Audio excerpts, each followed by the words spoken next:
What's up guys, my name is Matthew and today I'm starting another gay reading thriller vlog.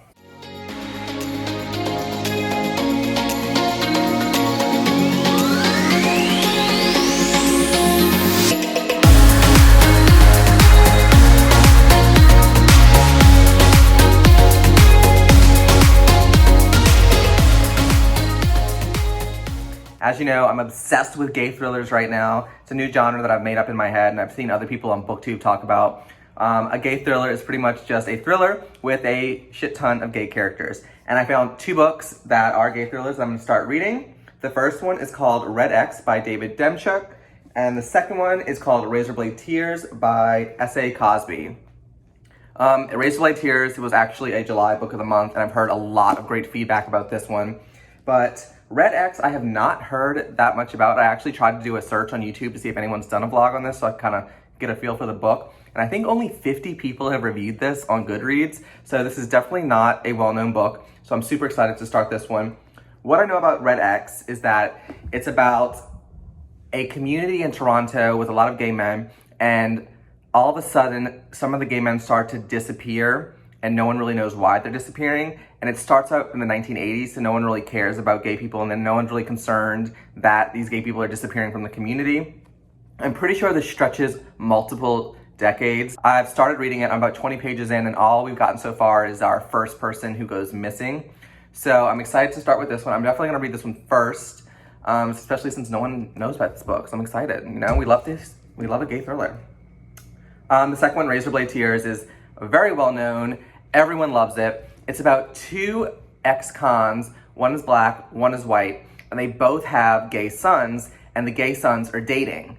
And these ex-cons are out of jail and they realize that someone murdered their two gay sons. And apparently it's like a revenge book where they're trying to figure out who killed their sons, you know, kind of dealing with, they're not really accepting that their sons are gay, but kind of apparently, you know, learning how to deal with it, learning about why, you know, about their relationship and, you know, kind of what happened to them. Obviously, that's just a very general understanding of what I know. I haven't read this yet, so that could be totally wrong, but I'm super excited to jump into both of these.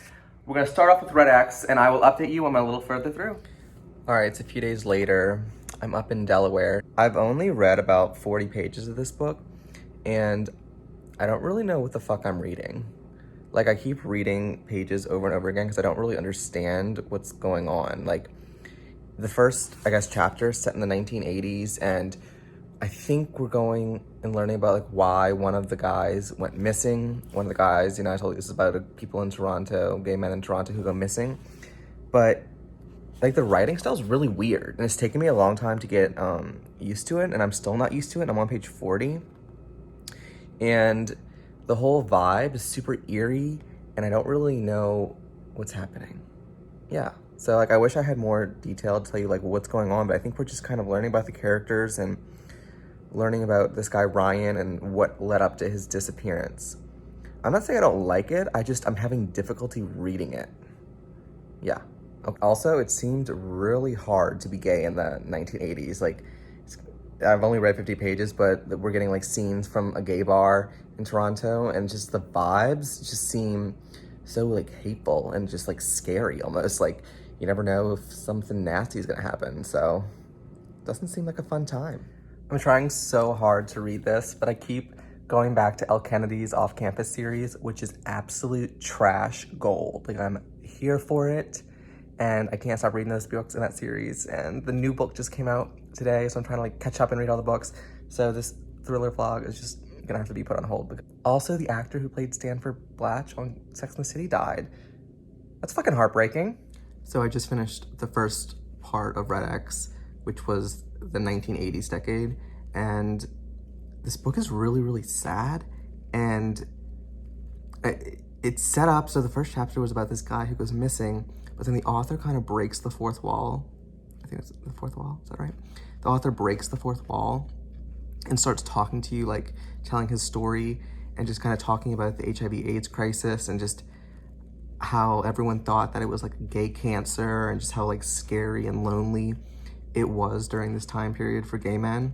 And this book is like really, really upsetting and evoking a lot of sad emotions. And I feel like I probably shouldn't read this because it's putting me in a dark place, and it's not really thrilling, it's just really dark.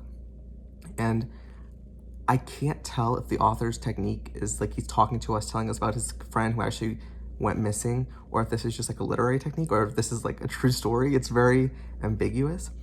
But I'm about to start the next section, which enters the 1990s. So, recap, I'm sorry, is this spoilers? I don't know. The first part of the book was just about this guy who goes missing and just kind of talked about being gay in the 1980s, and it sounds fucking awful. Like, I'm sad, and I don't want to read this anymore, but I feel like I need to. Okay, let's check back in. All right, guys, it's a few days later, and I finally finished section 2 of Red X. And I'm finally back in New Orleans. It's been a crazy month. I've been all over the place. I have some little clips of my babies, and I'm so happy to be home, and hopefully I'm home for a little while and they don't ship me off somewhere, but it's been a fun month, and I've gotten a lot of reading done because I've been on a lot of airplanes, a lot of hotels. So yeah, my wrap up this month is gonna be big. So I'm gonna be honest, I had to do some online research about this book because I was very, very confused. I was wrong. This book is not a thriller. It is very much a horror novel, which is fine. You know, we love a gay horror novel, but I did not know that. So the book is kind of targeted as this book about random guys in Toronto being killed and taken. So I thought it was gonna be about a serial killer, kind of like a thriller, you know, murder mystery kind of book. It's not. So there really was a serial killer in Toronto. I think his name was Bruce McArthur. And the author of this book knew one of the victims, and Bruce McArthur would kill gay and bisexual men, apparently all over the world, but a lot in Toronto. And the author had an idea of like, what if it wasn't actually a serial killer killing all these gay men, but something more paranormal? And that's where this book came into being. And each chapter is from a perspective of a guy who gets murdered. Each section is a different decade and deals with a different cast of characters. I found that one of the characters kind of from section 1, the 1980s, was in the 1990s, but for the most part, it's a completely separate cast. And the things they have in common is that when the guy's going missing, he usually sees a guy named Nicholas, which is kind of like this mysterious man who the missing boys meet. They also, whenever a guy goes missing, they get a book, the Red X, that's where the title of the book comes from, and it has like spells and chants. And the book is super eerie and very creepy, and it's not like terrifying, it just has like this dark vibe while you're reading it. And when you're done the book, there's about like 10 pages from the author himself where he's speaking to you, and you know, it's real. And he kind of talks about a part of his life that's really dark and sad. And I just finished the second section talking about an illness he deals with. But yeah, the book is good. It's just not one of those books I'm gonna be able to binge because it's a very short book, but dense, very dense. And I'm glad I now have perspective of what I'm reading because I was very confused. I did not understand what I was reading. I had to keep rereading things. But it's a horror book, a lot of supernatural things, and it's based off of a true story that the author dealt with. But yes, I'm finished section 2. Oh, also, all of the chapters and all the books deal with the HIV/AIDS crisis. From the first 2 chapters, that's been a very heavy theme throughout the first 2 chapters, which I think is important because I haven't read too many books about that so far. But yeah, I'm enjoying it. It's just a book that's gonna take me a while to get through, and it's very, very heavy and very dark and definitely not for everybody. But I'll update you when I finish chapter 3. I just rewatched that clip I just filmed, and I did a very poor job explaining it. But I think that is the point, that this is a very confusing book, very dark book, and you're not gonna know what's going on all the time. But I think it's important to know that it's a horror book, supernatural things are happening, and it's based off of real events with a twist. All right, y'all, it's the next day, and I'm about halfway through section 3, which is the 2000s. And I'm gonna be honest, I am not having a good time. Like, this is really shaky, hold on. All right, that's better. So yeah, I think this book addresses really important topics, and I think there are portions that are interesting. Like, I particularly like the parts where the author talks directly to you and tells you about his life. I'm not enjoying the horror aspects of this and how everything's like a fucking metaphor, and like, it's like work to read this book, I feel like. But I'm gonna finish it. I will say, if I was not doing this vlog, I would have DNF'd this book because I'm just not having a good time. It's sad, dark, not scary, not thrilling, just creepy things are happening. It's just dark times, and yeah. But, okay, so I had a cleaning lady come today, and I don't normally do that, but I had been gone for a month and there was just cat hair everywhere and my apartment was disgusting. So she came and my apartment is so clean. I decided to put out my Halloween decorations. It's not much, but I will put a little clip of my decorations, and I'm gonna try to finish this book quick because I'm over it, and it's about 200 pages long, and I feel like I'm reading a 900-page novel. That's how just, it's draining me, and there's so many other books I wanna read right now. All right, but here's a clip of my little decorations for Halloween.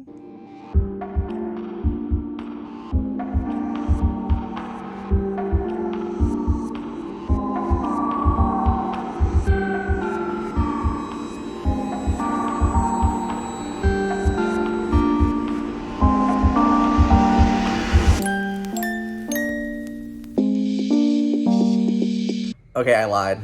I'm DNFing it. I'm sorry, this book is draining me. I am not having a good time. I think certain people will love it. I just think you need to have the right expectations going in. It's a horror book. It's very convoluted, very metaphorical, very dark, very just, like, look how skinny it is. And I feel like I've been reading this book for 10 years. Like, I can't. I'm done. Sorry, not for me. But, don't hate me. I actually started this other book called A Beautiful Crime, which would have been better for this reading vlog because it is actually a gay thriller, or more so than Red X. But I'll talk about this one in my wrap up because it's actually pretty good. But let's jump into Razorblade Tears. I've heard only good things about this one, so I'm hoping that this is a little bit more fun and a little bit faster than Red X. And I will update you once I've been a little bit further in.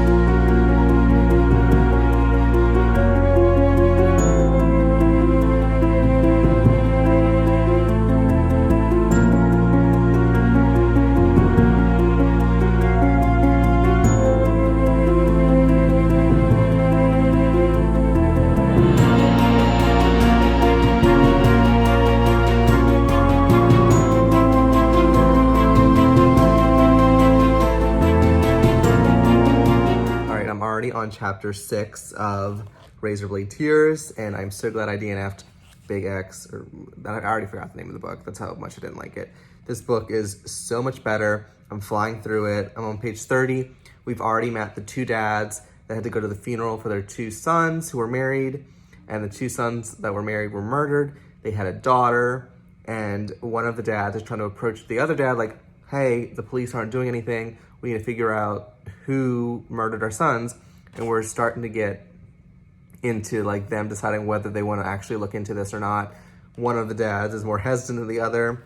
But right now we just have a little bit of the background and how the dad's relationships with the sons were prior to the death. But I can already tell, I'm on 30 pages in, but I can already tell that I'm gonna love this, and it is so much better, and I'm having so much more fun with it. It's the next night, and I am already on page 55, chapter 10, and we are learning that this hate crime against the two guys' sons might not actually be a hate crime, and it might be something bigger.